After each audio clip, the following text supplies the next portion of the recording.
எனக்கு வந்து காலை சாப்பாட்டில் கொஞ்சம் நல்லா சோயா சங்க்ஸ் கொடுங்க, கொஞ்சம் சோளம் பண்ணி கொடுங்க, கொஞ்சம் வந்து முட்டை கொடுங்க, அப்புறம் வந்து சாதாரண தோசை வேண்டாம், எனக்கு நல்ல பெசரட்டு மாதிரி பாசிப்பருப்பை போட்டு தோசை ஆட்டி கொடுங்க அப்படின்னு தேடி தேடி பயிறு பட்டாணி பயிறுன்னு சாப்பிடணும்.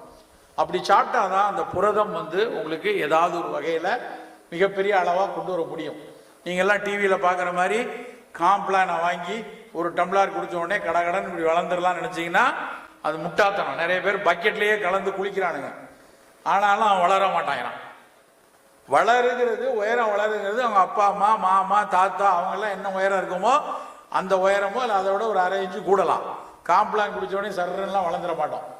அப்போ நல்லா அடிக்குவேட் புரோட்டீன் நிறைய எடுத்து மிகச்சரியாக விளையாண்டா அந்த உயரம் வரும். அதை விட்டு நான் வந்து அதை தான் குடிப்பேன், டிவியில் அதை போட்டிருக்கேன், சோஷியல் மீடியாவில் இது வந்திருக்கு அப்படின்னு போய் நிற்க வேண்டியதில்லை. உணவில் பயிறு புரதங்களை நிறைய எடுத்துக்கொள்ளுங்க.